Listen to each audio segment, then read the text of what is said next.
Dear Lord, take me out tonight and fill me up with you. Let the voice that comes out of my mouth be yours. Let the words that be heard be yours. Take everything unclean, Lord, that's in me now. Take it out. Lord, let every heart in here be open today, Lord. Let every mind focus on you and the words which you shall speak. In your Son's name we pray. Amen. Now my message might be a little bit different than you. I like to give a little testimony, but get to the meat of the subject. I'm going to finish with a testimony. Not everybody does it that way. The reason why I asked to come up here, I told the prophet, 3 weeks ago, the Lord got something for me he wanted to say. So I had it ready for you in 3 weeks. And I came to her last week, 3 weeks, with an outline of the words that I had. She said, when will you be ready? I said, the Lord told me to tell you. Well, today I guess I'm ready. But it's not new. It's something I've known my entire life. My God. Even back when I was 6 years old, and I didn't even have a name. Left the hospital without a name. Didn't get a name until I started kindergarten. Now remember the day that my mom finally got my birth certificate and got a name on it, because I attended Sunday school at Rixby Street Baptist Church in Montgomery, Alabama at 6 years old. And she brought it up there. She was so happy I finally had a name, a legal name. She brought it to the church. And the pastor, Mark Grace, bless his soul, he passed 2 years ago, saw my birth certificate before I did, brought it to me and said, this is a great name. Later on in life, when I was 13, I moved to a little small town outside of Lincoln called Ockington, Alabama. I was attending Galilee Baptist Church. Anybody's ever seen Galilee Baptist Church? It's a little small, typical picket white fence, Southern White Baptist Church, where the preacher preaches like the guy off the drive commercial. And the Lord said, you would fall asleep every Sunday. The first time I ever had somebody prophesy to me, he stopped in the middle of the sermon. He called me by my first name, which I had never given. He said, you will do great things with your Lord. Or I went off to the Navy, joined the church, and joined my first prophetic church. The apostle called me up. That was the first person that told me, son, you will preach. While in the Navy, I attended the church for the Elder Osteen. He's already passed. Everybody knows Joel and his son. Amen. Elder Osteen called me from the second story by my first name. He said, son, we'll be waiting on you. 10 years later, my first day in this church, Minister Potter, at the church, my first day, son, do you preach? What do you do? No, man, I don't preach. I said, yes, you do. I thought she said. 2 weeks later, when I got up the courage to come back for the twist morning, Papa pulled me up to prophesy. And I'll never forget it, I was standing right there. And she told me I was going to preach. I heard Minister Polly in the back going, I told you so. But it was a great name that I shared from the Bible. Now today's lesson is called the greatest commandment. It's a pretty hard thing to find that one commandment be greater than another. If you think about it, you hear people all the time say, well, God disdains this more than another, God hates this sin more than another. But all sin is equal. I don't think y'all heard me. All sin is evil. Amen. So the wages of sin is what? Yeah. So let's think about it. Can one commandment be greater than another? If all sin is equal, can one commandment be greater than another? Well, I guess we should first figure out how many commandments are in the Bible. Who can get it? Anybody?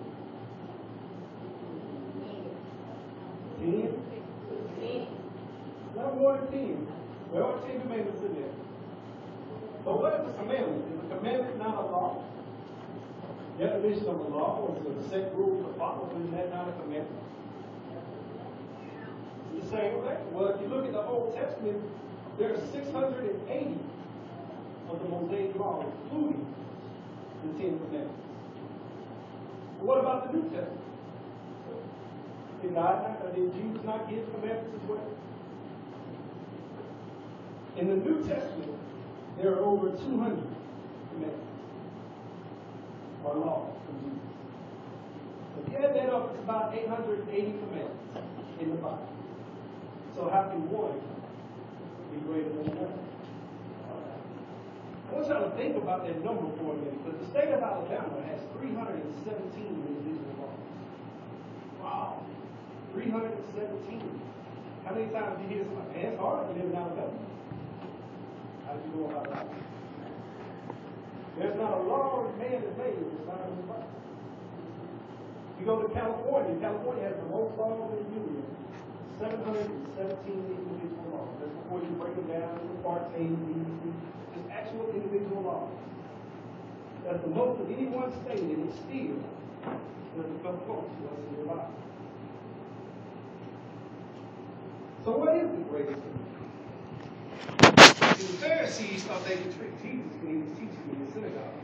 And they asked him, they said, "Teacher, what is the greatest commandment?" And if you look at Matthew 22, verses 36 through 40, you'll get Jesus' reply. Somebody read that one.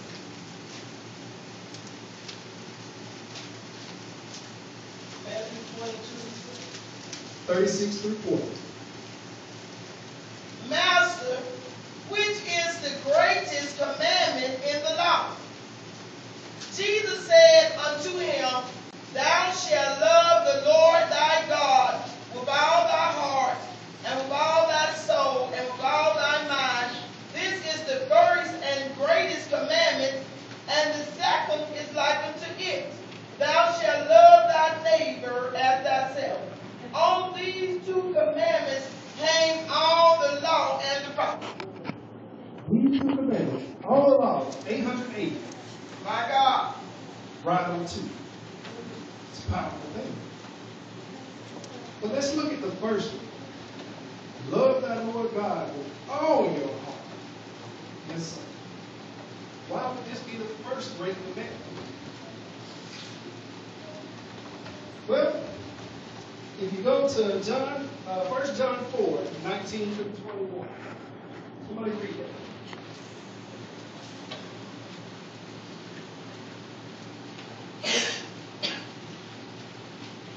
Love him because he first loved us. If any man say, I love God, and hate his brother, he is a liar.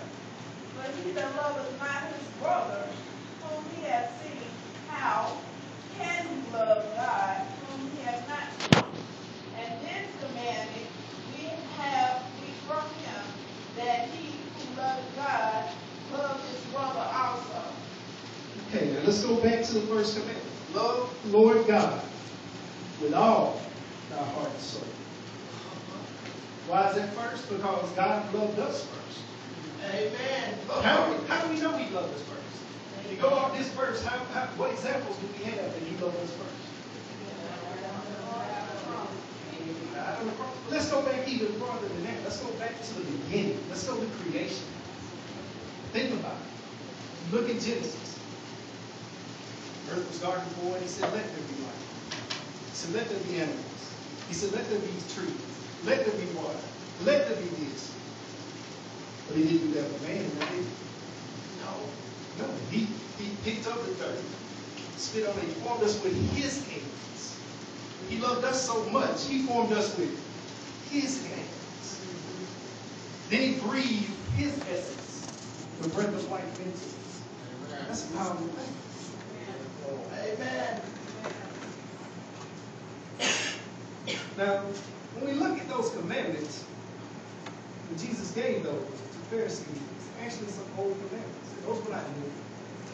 Jesus was telling what was already written. I say you, Jesus gave us a more important. You got something, huh? I say Jesus gave us a more important commandment. Glory be to God. John 13, 34, 35. It says, a new commandment I give to you. My God. Love one another as I have loved you. Well, By this, all will know that you are my disciples. my God. I want you to think about that.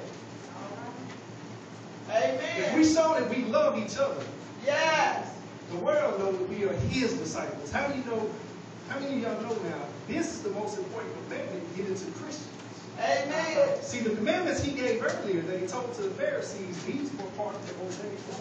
Yes. This was the old law. But see, this covenant that Jesus made was for us, the Gentiles, not the Jews. Amen. So this commandment was for us. Yes. See, he told us to be a light on the hill so the world could see the works of his name. My God.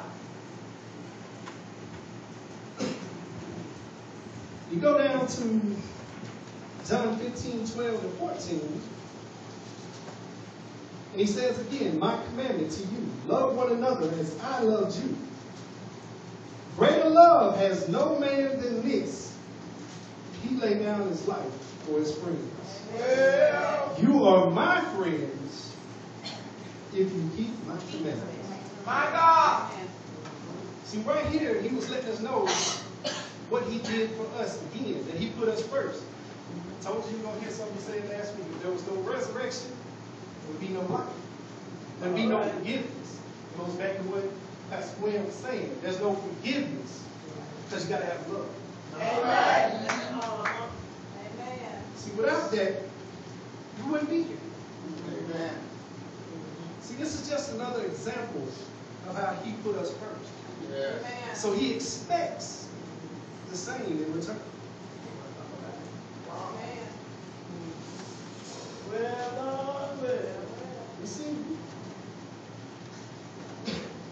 the commandment is love. A lot of people focus on the rest of those two verses, but they miss the key thing that all the old and the new has together. The key example, the key word is love. Well, we didn't have a woman of God to love us. She couldn't leave us. Amen. You go back to the first greatest commandment. They said, on this, all laws and prophets hang. See, if you got somebody prophesying to you that don't have love in their heart, they've got hate in their heart. All right. It's a false prophet. My God. Hallelujah. So you got to look for the greatest commandment is to love. Amen. I'll give one final example before I get ready to do my closing testimony. Romans 13:8. Well, Everybody look at that. Owe no one anything except to love one another. For he who loves has fulfilled the law. See, all the commandments, everything in you, is to teach us to follow an order, to follow a pattern. See, if God didn't love us, he wouldn't give us that pattern. You know, Mr. Polly gave the greatest example. He was ready to wipe us out, but he found favor. They told him to build the ark because he found love for us to be. See, if he didn't love us, we wouldn't be. When we reached our pinnacle again and turned our back on God, he gave us the greatest gift of love. my God. His only son. His own son. See, now I told you in the beginning, when I got my name, it was a great name. See, my first name is John. The message that I teach is not me. John the Apostle taught the same message as he went into Asia Minor as apostle. As he became the only one to live the whole age of all the apostles and died of natural death. He taught the same message. And in every sermon he ever had, to love one another as Christ loved you. As he got older and he couldn't stand anymore, his disciples preached for him. He would still get up at the end of the sermon and say, love one another. as Christ loved you. And in the end, he was too weak to even stand. His last words were love one another. Finally, his disciples asked him, Master, why you say so? Because of his love. Turn to your neighbors and say, I love you. I love you.